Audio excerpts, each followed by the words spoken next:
Kıymetli müzikseverler, Yıldızlarla Muhabbet adlı programımızın bu haftaki konuğu ülkemizin müziğinde, gerekse arabeskte gerekse halk müziğinde adını altın harflerle yazdıran Oscar'lık bir abimiz, ustamız, arabeskin babalarından Hakkı Baba'yla, çok kıymetli Hakkı Bulut abimizle beraberiz bu hafta.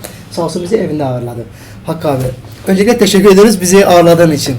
Ben teşekkür ederim. Çok tatlı şekilde övdün beni. Sağ ol. Ama gerçekler bunlar. için sonsuz teşekkürler. Bunlar gerçekler, ülkemizin gerçekleri ve halkın sizi koyduğu yer. Ben de teşekkür ederim. Bu ara bir faaliyet içerisindesin. Evet, çalışıyorum baba. Kaset firması, Evet. yapım firması, müzik firması, stüdyo, Evet. şu YouTube falan helal olsun yani. Şimdi Bu enerji nereden buluyorsun bilmiyorum, buluyorsun. baba senden feyz alıyorum. Çok teşekkür ederim. Senden feyz alıyorum da bizim için de en önemli ülkemizde rol model dersiniz ya, bir yani kimi alırsınız örnek, aldığım sanatçılardan, abilerimizden bir tanesisin. Çünkü o enerji bir defa sende var. Gençlerin bir defa senin o stüdyo çalışmanı gördüm. Mesela birlikte bir albüm çalıştık. Oradaki enerjini görünce dedim Hakkı babamız bu enerji ile biz de en azından minimum %10'lara %20'lere yaklaşırsak ne mutlu bize baba. 12 tane şarkıyı Evet. bir hafta içerisinde bitirdik. Çivi gibi okudum baba ya. Girdik okuduk. Gençler bile böyle kaldılar okurken. Nasıl okuyor abi? Hakkı baba, bu nedir, bunun işin sırrı nedir? Şimdi, mesela söyledin. Tabii bu işin sırrı bir kere birinci kural, sesimi koruyorum. Sesimi korurken de mümkün mertebe devamlı prova yaparım. Yani şarkısı okumadığım gün yok. Evet. Arabaya binip de herhangi bir yere gittiğim zaman bile yüksek sesle şarkı okurum. O boğaz damarlarını hep açık tutar. Hiçbir zaman seste pürüz olmaz. İkincisi meslek aşkıdır. Bakın bu yaşa geldik. Belki bir başka sanatçı artık müzikle uğraşmaktan vazgeçer. Oysa ben hala televizyona çıkarken bile içimden gelerek söylüyorum. 70 sene daha müzikle devam edeceğim diyorum. Ve inanarak yapıyorum. Evet. Şu anda kimse albüm yapmıyor kolay kolay. Kesinlikle. Bakın ben şu anda stüdyodan albüm yaptım. Bu aynı yani bu Haziran ayının 28'inde ilk klip yayınlanıyor bile. Sen Öyle Zannet isimli bir şarkıya. Stüdyoya kendim giriyorum. Yönetmenliği kendim yapıyorum. Kontrolleri kendim yapıyorum. Notaları kendim inceliyorum. Müzisyenler çalarken bile devamlı gözüm kulağım gözleri önünde. En ufak bir hataya tahammül etmiyorum. Yeniden okuyorum. Mix yapılırken başındayım. Edit yapılırken başındayım.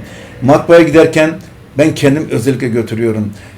Müzik kuruluşları vardı bizim. Mesam, bir Avrupa Müzik, Müya Müzik. Bunlara tek tek kendim ilgileniyorum. Kızım Sevgi de bana yardım ediyor tabii. İşte enerji diyorsunuz işte. Yani içimden gelir. Bu tabii aşkım. Aşk. Herkes çalışıyor, para biriktiriyor. Ben çalıştım. Kazandıklarımı hepsini müziğe harcıyorum. Helal olsun bakın, sana. Ah gençliğim ah ah. Ah gençliğim ah.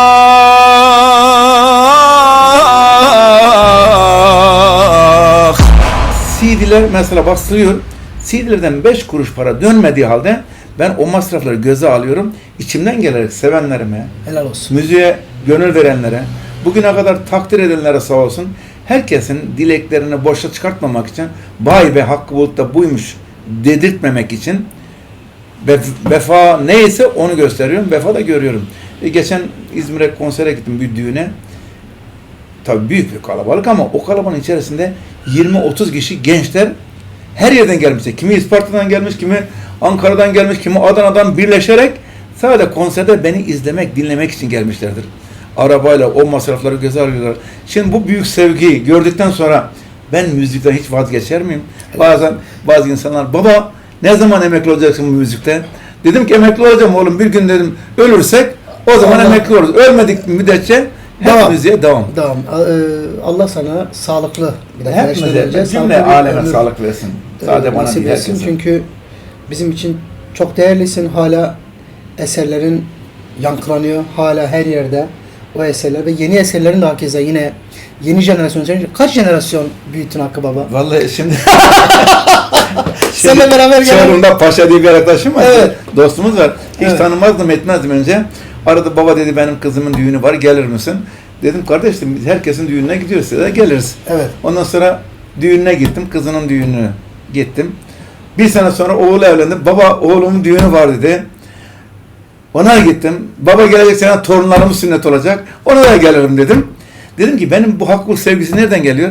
Baba dedi ben dedi eşimle evlenirken evlenmeden önce dedi o zaman bize böyle internet aşkları yok. Tabii. Biz uzaktan uzağa senin şarkını dinleyerek birbirimize yakınlaştık. Evet. Ve ondan sonra gittik Allah'ın emri istedik.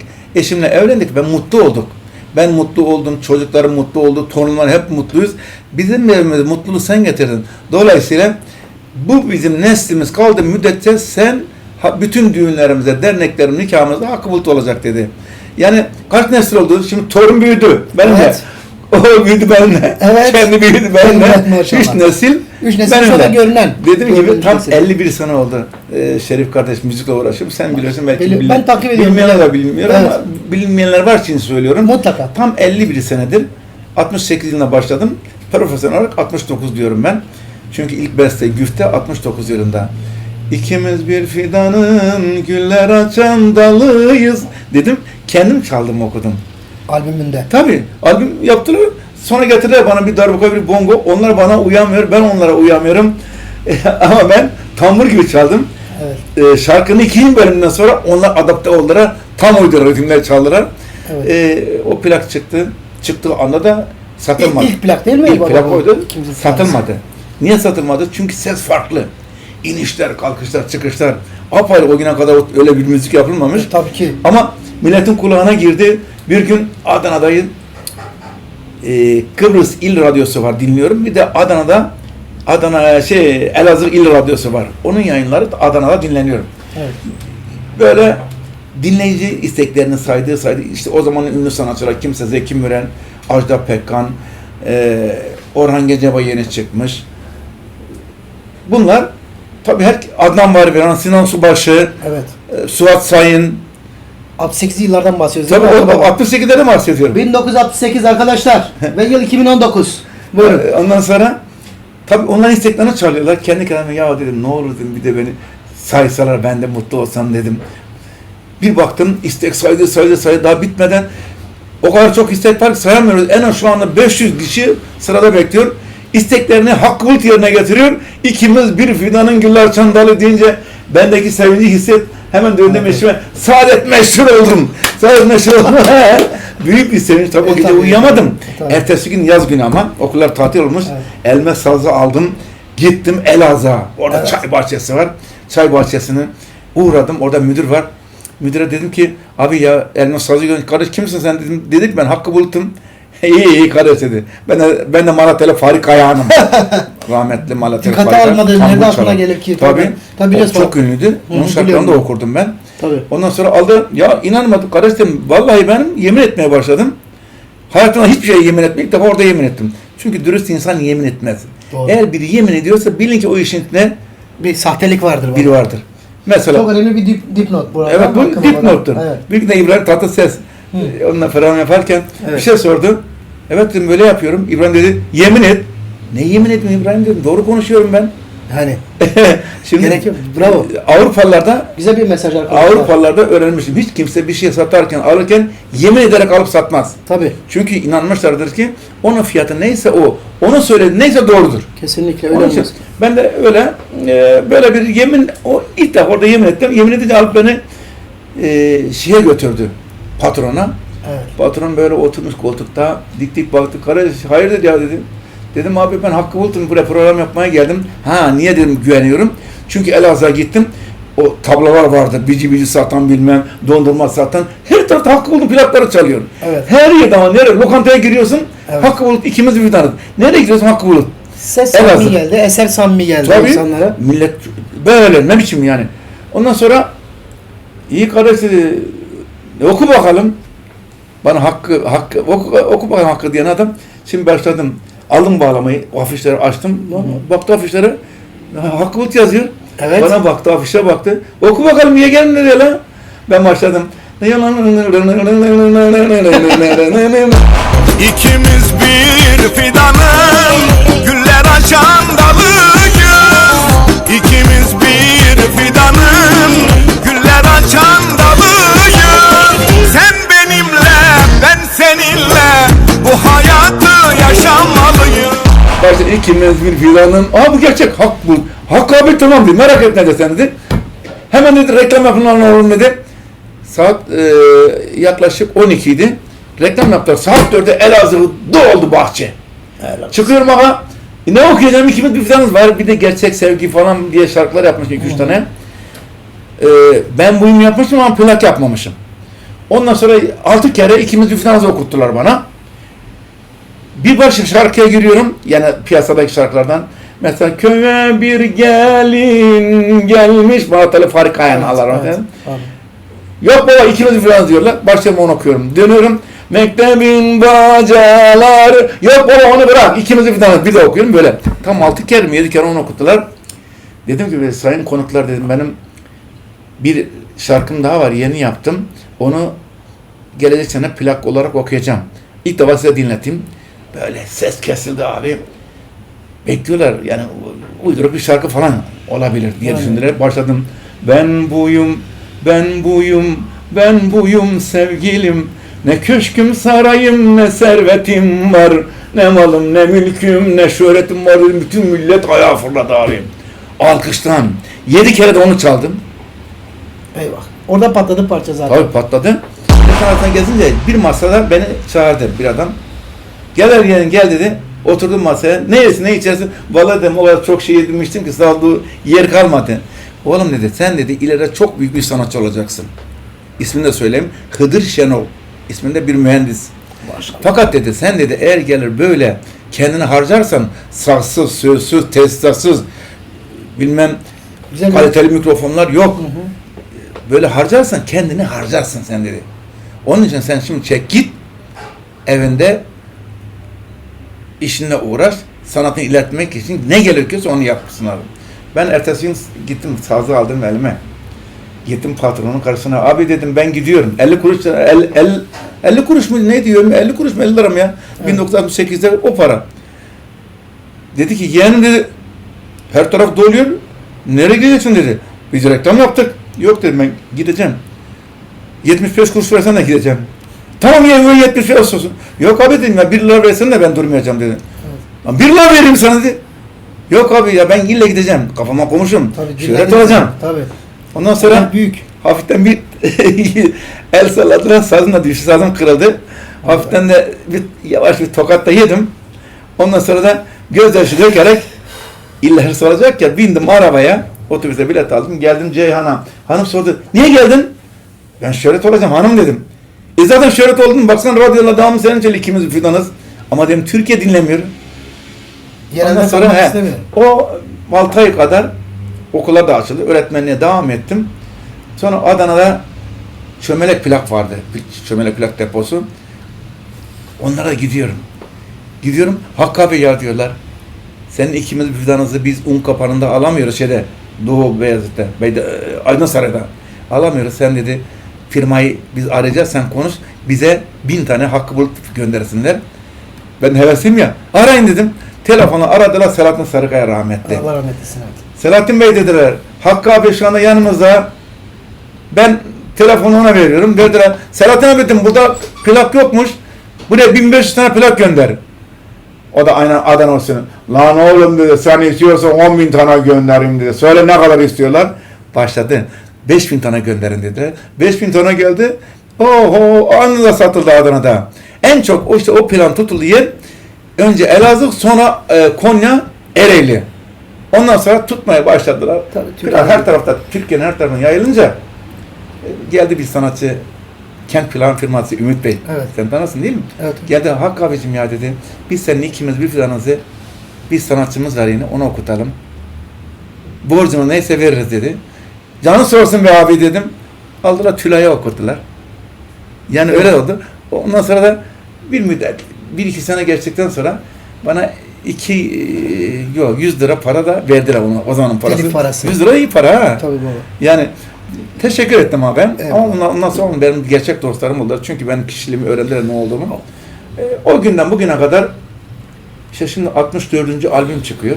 Maşallah. 64. albümde ilk parçada Sen Öyle Zannet. Onu da söyleyeyim. Bu şarkının sözü de müziği Ben de biliyorum da izleyiciler benim bilmiyordur. kızım Sevgi Bulut'a aittir. Demek o jenerasyona devam ettiriyor baba. Beste Tabii ben jenerasyonu. kızımın bir iki tane şarkısını okudum daha önce. Asla asla böyle. Yani bu kadar müzik hayatım içinde 1000 tane beste güfte yaptım. Bunların içinde 5 tane şarkı başkalarındır. Mehmet Sofuoğlu öğretmen arkadaşım vardı, adını Allah rahmet eylesin. Onun bir şarkısı. Amin. İzmir'de Doktor Bedri Apak vardı. Onun bir şarkısını sözünü aldım yani. Sonra kimdi? Misafirim ol, gazeteci kimdi ya, söz yazını söyle ya, unuttum ya bak. Onun bir şarkısını aldım. Böyle üç tane mi ya 4 tane başka kızımın 2-3 tane şarkısını aldım, okudum. Onun dışında bütün bugüne kadar şarkıların bütün sözleri, müzikleri bana aittir. 64 albüm. Baba o zaman sen 2 yıla 1 yıla 2 albüm mü bırakmışız? Bak o zamanlar böyle CD olay yoktu. Kaset Long var. play'ler Long yoktu. play'lerden. Kaset. Mineralciye buradan satıyoruz. Mineralci arıyor. Baba bir kaset daha yap. 60 dakikalık. Yani Yılda bazen 3-4 albüm de birden tabii, oluyor. ne 3-4'ü ya? 3 ayda bir albüm yapıyordum ben. 60 dakikalık CD'ler. Gidiyor tabii. Yani ben o CD'lerin toplamını sayıyorum da bu kadar CD, o Evet. kadar albüm oldu diyorum. Ama ilk yıllar daha hızlı, daha sirkülasyon daha fazla. Hızlıydı. Yani ilk de öyle hızlı ki, öyle bir de zevkli ki. Tabii. Günde 4 de konser yapıyordum. Baba sen de stüdyoyu çok seviyorsun ama. Oo. Bak Yani- şimdi şu an albüme girdim. Biliyorum maşallah. Devamlı gece gündüz. Bak şu anda Çok seviyorsun biliyorum. bir hata vardır. Evet. Hata değil. Şimdi klip çektim. Klipte görüntü uzun. 8 dakika. Çok uzun. Uzun. Şimdi onu kesmem lazım. Evet. Uğraşıyorum evde kesemiyorum. Ben de Seni orada- buradayken aradım stüdyoyu. Edit yapmak Kardeş lazım. tabii edit diyoruz buna. O fazla bölümleri keseceğiz. Evet. Yani hem 5,5 radyolarda dakika çalınması falan. hem Rahat televizyon rahat. çalınması için 5 dakika düşüreceğiz. Onu Peki, uğraşıyorum. Senden sonra öyle gidiyorum şimdi. Nerelere kıydın? Müziklere kıyım. Yok müziklerin mesela bu bir kere var. Evet. Onu bir de tekrar ediyorum. Evet. O tekrar lüzum. O tekrar atıyorum. İfade anlat. Sözlerde mesela aynı sözleri 2 kere tekrar ettiğim yerler var. Onlara gerek yok. O sözün ikisinin birini atıyorum. Aynı söz olduğu için. Aynı name olduğu için. Baba araya girdim. İlk albüm İkimiz Bir Fidanız. Ondan önce bir şarkı daha yaptım ben. Öncesi var. Rahmetli Selahattin Sarıkaya. Geldim o şeydi. Bu Selahattin Sarıkaya bir gün bir ekibi Ceyhan'a getirmişti. Evet. Fakat Ceyhan'a getirdi sanatçılar kazan kaldırmışlar. Konsere çıkmıyorlar, sahneye çıkmıyorlar. Evet. Millet de başladı hadi yok çıkmıyorlar. Islık çalıyor çıkmıyorlar. Demişler ki ya baba burada bir çocuk var. Ben amatör olarak çıkıyordum. İşte Muazzez Ertürk'ün yahut da Nezahat Bayram'ın şarkılarını okuyordum. Evet. Maradır Faruk'un şarkılarını. Millet çok seviyordu. Ondan sonra demişler ki burada bir çocuk var Hakkı Bulut. Onu çağıralım. Evet. O gelsin bir başlasın. Bu sanatçılar da yumuşar belki. Evet. Geldiler beni evden buldular. Gittim Selahattin Sarıkaya'nın yanına, kavuşmak da zor bir şey. Aynen şöyle. Lan oğlum dedi sen çok iyi bir sanatçıymış. Halk burada seni çok sever. Çık bakalım oku. Gittim aldım çıktım bağlamayı çaldım. O zaman bir şarkım vardı. Yeni yapmıştım da o zaman. Unutamıyorum. Böyle bağırıyorum o bir şarkı. Onu okudum. Ondan sonra ötekilerini okudum. Adamı zor durumdan kurtardım. Şarkılar çok sağlammış bunu Ben tanıyorum. şarkılar okurken Baba bunu albümü okudun mu? dur anlatacağım. Evet. Ben şarkı okurken o kendi sanatçılarıyla barışmış oldu. O kazan kaldıran sanatçılar Seni görünce hizaya geçtiler. hepsi sahneye çıktılar. Evet. Programda oldum. Hadlerini bildiler. Selahattin Sarıkaya bana dedi ki oğlum dedi sen dedi beni durumdan kurtardın. Bir gün İstanbul'a gelirsen gel bana ben sana plak yardımcı olacağım. Ben onun üzerine aldım elime sazımı geldim Selahattin Sarıkaya Aydan Sarıya Beyazıt'ta. Beni gördü tanımadı. Selahattin abi dedim hani sen Cihan'a gelmişsin zor durumdaydın ben seni kurtardım ya. O Hakkı Bulut benim. O bağlama çalan sen miydin? Evet dedi. Hoş geldin oğlum dedi. İyi dedi oğlum dedi. Dedim bana bir plak yaparsanız sevinirim. Masraflar benden dedim. O zaman da öğretmenim daha. Öğretmenlik maaşımı da cebime koymuşum. Ya hele kolay dedi. Oku bakalım oğlum. İşte bu unutamıyorum şarkımı okudum. Plak yapmak diye. Evet. Sevinçte yol paramı vererek gittim. Sonra bir gün baktım Adana'da ünlü bir sanatçı vardı o zaman. Mürüvvet Kekilli. Allah rahmet eylesin. Ulan bak unutamıyorum. Benim şarkım. Gittim aldım plağı. Baktım söz müzik Selahattin Sarıkaya. Allah Allah. Ben tabii bir öfke, bir üzüntü, tekrar geldim. Selahattin abi dedim, benim şarkımı niçin dedim Mürvet Hanım'a okutmuşsun. O zaten isim. Oğlu aynen şöyle söyledi. Lan oğlum dedi, ben burada Grafson'un genel müdürüyüm. Bütün müzik piyasası beni tanır. Şimdi de ben senin adını yazsam Hakkı Bulut kim? Alır başkaları okurlar. Ben Mürvet Hanım okuturken adımı yazdım ki hiç kimse dokunamasın. Şimdi senin baş şarkın var mı yok mu onu söyle. Var baba dedim. Oku bakalım. Yola çıkmış arıyorum kaybettiğim aşkımı. Ondan sonra tamam dedi. Peki bir şey diyeceğim baba. Unutamıyorum sana geçti mi? Yok. Geçmedi. Söz mü sırasına kayboldu. Öyle kaldı. Öyle kaldı. Ne Ondan kadar sonra büyük ya. Ama şarkı çok sağlam be baba. tabii ya. çok güzel şarkı. Çok sağlam bir şarkı. Sen şu anda bak unutamıyorum dedin ya. 2 kelime. Ben çünkü biliyorum ben hiçbir albümde duymadım bunu yani. Ya tabii. Senden duymadım. Çok sağlam bir şarkı aslında. İşte öyle. Eseri almak lazım yani. Şimdi sen öyle söyledin, ben de eseri inceliyorum. Çünkü sözlerini unutmuşum ben şimdi. Bence incelemek lazım baba. Benim fanlarım buluyorlar. Bence okuman plakları. lazım. Ayrıca okursan da bunu Olabilir. sen çünkü senin ilk besten olduğu için baba bu bence çok kıymetli. Tabii. Çok kıymetli. Böyle bunu değerlendirmek lazım. İşte ben şimdi hemen aradım Selahattin Bey stüdyoyu. Esat vardı, tanırsın. Evet. Kral Esat derdik. Dedi bir çocuk geliyor dedi. 2 tane ritim bulun dedi. Buna çalsın. Gittim onu çaldım. Fakat ben giderken o zaman bunun bazı sanatçıları vardı. Şeyde Evet.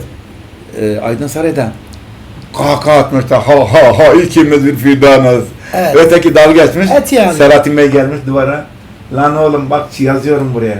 Bu adam yakında şöhret olacak. Siz bu adamın yanına girerken izin alarak geleceksiniz demiş. Söyle be falcı, çekinme dedim. Söyle be falcı, çekinme dedim. Biliyorsun zaten dedi, bahtın kara senin belli. Yazmış bunu Mevlam sana, değiştirilmez hiçbir yönü, garibim o. Tabii biz öyle bir düşünce için değildik. Asla. Ama bir şöhret olduk. Ben yine o sanat, benimle alay eden sanatçılarla Kesinlikle arkadaş oldum, baba. dost oldum. Onları kucakladım. Onlara beraber yürüdüm. Onlara beraber yemek yedim. İşte benim müzik hayatım öyle başladı. Şimdi 64. albümüm nasip olursa bu ayın 28'inde o klibim 28 yayınlanacak. Haziran. Evet. Değerli dostlar 28 Haziran'da Klibi de Veysi kardeşim çekti. Veysi Akaya yeğenim çekti klibi.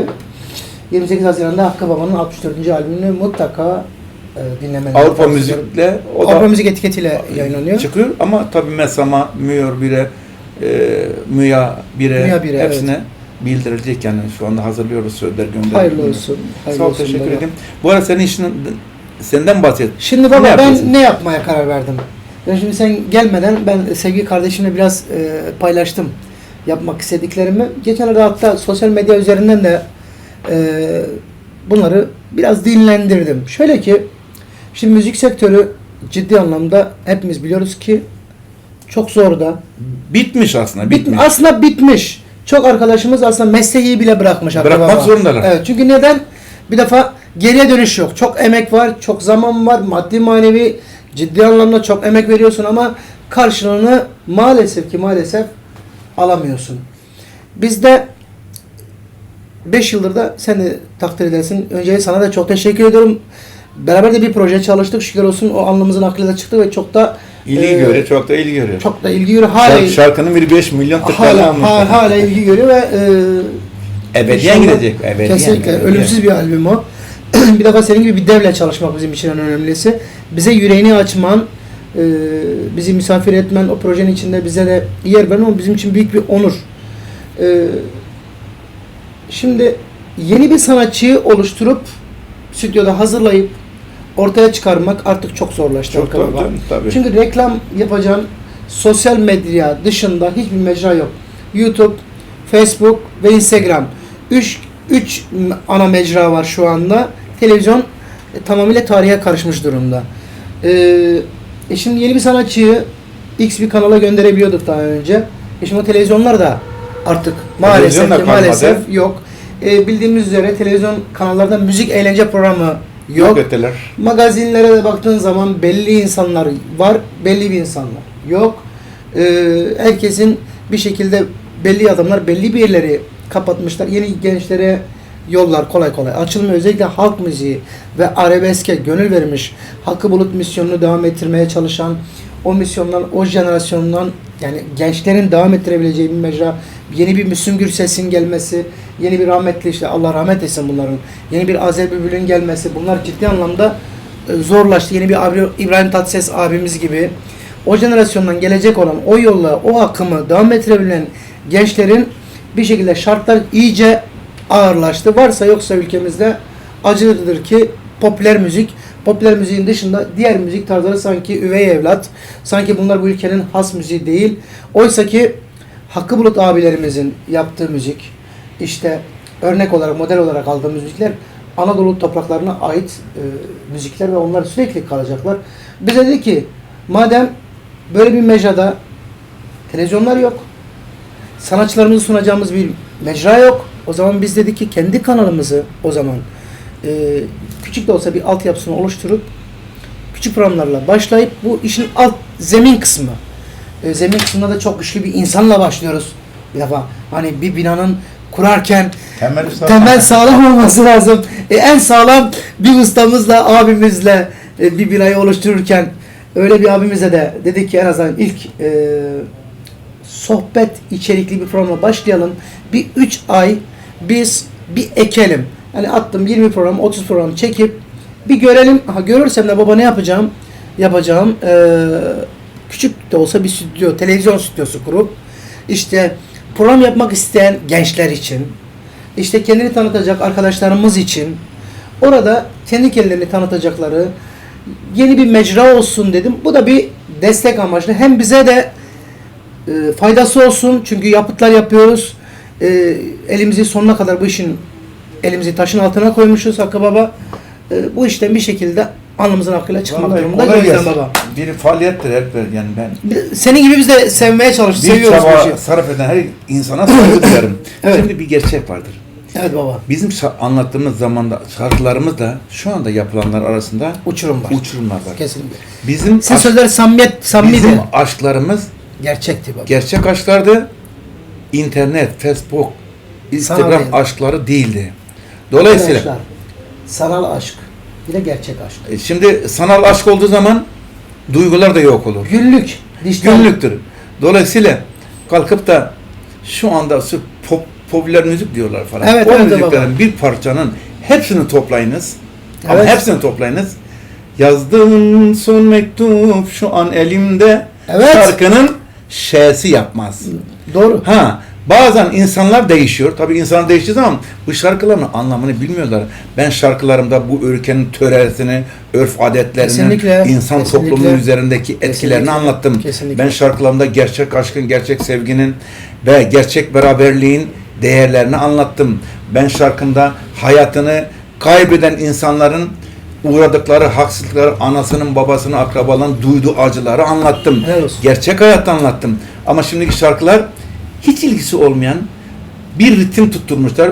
İnternete girer herhangi bir ritim tam tıs tam tıs tam tıs üzerine bir iki tane zırva söz yaz. Doğru. Ondan sonra Gereksiz. çık televizyona. alakasız. Sebep ayrıdır ya, içmeden dert düşmez yar ya.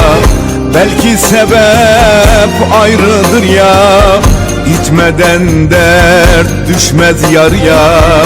Bir yazı yazmışlar kapıya, sebepsiz içilmez diye. Hiç Instagram adresin var zaten. Instagram kullanıyorsun. Instagram'da vardır, Facebook'ta vardır. Ben takipçinim biliyorsun. Öyle bir takipçi. Hatta YouTube sayfam da vardır. Biliyorum, bilmez miyim Ondan sonra baba? Hakkı O Bulut. benim kesinlikle teşviklerimden oluşan. Hakkı baba senin bir Facebook YouTube sayfan olmalı dedim. Dedin yaptık evet. Olmalıdır. Yapmalısın ve şükürler olsun, ben gurur diyorum. Evet, çok sağ ol. O Teşekkür enerjine. ederim. Baba fenomenler için ne diyorsun? Instagram'da ciddi anlamda fenomenler var. Şimdi bu insanlar Onlar ne artık- yapıyor fenomenler, görevler ne? Baba bildiğin gibi değil. Hiç görmedin mi fenomenleri? Evet, benim fenomenler var ama onlar gerçek. Yo, o şey, başka bir şey. Şimdi bir fanatikler vardır. Ha. Bir de şimdi mesleği sanatçılık değil. Şarkı da söylemiyor. İşte attım bir dans yapıyor ve bir şey yapıyor. Farklı bir hareket yapıyor ve birçok fanları toparlayıp o artık insanların fenomeni oluyor. Ama işte insanların müzik kültürlerini ne kadar seviye düşük olduğunun göstergesidir bu. Hiçbirinde bir ses yoktur. Ses de yok Bak abi. mesela. Yola çıkmış arıyorum kaybettiğim aşkımı. Onlar da gelsin böyle okusun, okuyamazlar. Yok. Baba zaten Ama işte bu okuyamıyor. olmayanlar insana değer veriyorsa insanların değerini Evet. göz önüne almak Peki lazım. baba, gençlerin tavsiyen nedir? Ya Şimdi gençlerin diyelim ki bir kere- yeni bir Hakkı Bulut olmak isteyen, senin gibi yola çıkıp aşkını, yani müzik aşkını arayan gençlere tavsiyen nedir Ya baba? tavsiyem bir kere Nedir? çok güzel söz yazmaları lazım bir. Güzel söz yazmak için de kültürlerini, yani eğitim kültürlerini geliştirmeleri lazım ki şiir yazsın. Yoksa ben seni sevdim, sen beni sevdin, kapıma geldin, niye gitmedin, hasretine ölüyorum falan böyle sözlerle bir yere varılmaz. Çünkü bu sözler insanın ruhunun ifadesi değildir. Bunlar ağza çıkan, dökülen sözlerdir ama ifade değildir. İnsanın duygularının ifadesi olan sözler yazmaları lazım. Bir, müzik kültürlerini arttırmaları lazım, makamları bilmeleri lazım. Sonra dünyadaki bütün müzik tarzlarını incelemeleri lazım. Ne yapmış adamlar? Kemanlar ne çalıyor? Ritimler ne çalıyor? Saksafonlar ne çalıyor? Gitarlar ne çalıyor? Bağlamalardaki tınılar nedir? Hangi bağlamanın tınısı ötekinden farklıdır? Hangisi milletin kulağına hoş gelir? Bütün bu bilgileri bilmesi için bazı şeyler bilgili olması lazım. Sonra kalkıp da şimdi söylediğinizde başka insanlar akla gelir. Onları da akla getirmek istemiyorum. Bizi kötülüyor demesinler diye. Ama eğer müzik dinliyorsanız müzik adamlardan dinleyeceksiniz. Müziği bilenlerden dinleyeceksiniz. Ses yanık olması lazım. Ses boru gibi ses olmaz. Peki baba, bir şey diyeceğim. Sesini nasıl korudun bu yaşa Sesini, kadar? işte dedim ya, devamlı prova yaparım. Bir, gece hayatım yok. İki, uykusuz kalmamaya çalışırım. Üç, ama bir daha söylüyorum. Evimde eğer müsait değilse, komşularım rahatsız olacaksa falan olacaksa ben direkt giderim. Arabama binerim. Açarım. Tape'de CD varsa CD ile birlikte okurum. O yoksa bağıra bağıra okurum. Kendi şarkılarımı okurum. En dik seslerden okurum. Boğaz Sesini damarlarım hep açık kalır benim. Baba yaş kaç? Şu anda artık yaşımı söylemeyi de unuttum. 75 yaşıma bir ay sonra giriyorum. Doğum gününe geliyoruz baba. Hastamıza geleceğiz. Ama ben Baba kutlayalım defa doğum gününü. ben doğduğum günü annem bana söyledi, fakat babam beni yazarken o zaman böyle nüfus kağıtları falan tabii yoktu. 1945 doğumlu diye yazdı. Ama Şubat ayında doğduğumu söyledi. Öyle gitti ama ben yazın neneme sordum. Babaannem derler ya. Tabii onlar da. Oğlum sen yazın doğdun dedi. Yani Haziran Temmuz. Ama baba bu defa doğum gününü kutlayalım, yani böyle bir müzikli Allah yerden kerimdir. kutlayalım. Allah Vallahi kerimdir. Allah kerimdir. Hakkı baba, her şey için bir defa çok teşekkür ederim. Ben teşekkür ederim. Bizim ilk programın dediğim gibi açılışıydı ve dediğim gibi minyatür bir televizyon mantığıyla başlıyoruz. Hani zeminimizin sağlam olması açısından sağlam kaya gibi gerek kişiliğini, gerek sanatını bu yaşa kadar taşımış, hepimize örnek ve rol model olmuş ustamızı, abimizi, öncelikle bize destek verdiği için, gençlerin her zaman yolunu açtığı için ona, sizlerin de huzurunda yine teşekkür ediyorum. Sonsuz Çok sağ teşekkürler. olasın. Hayırlı uğurlu olsun. Sağ ol baba. Allah utandırmasın. Eyvallah. Sağ ol Çok sağ baba. olasın.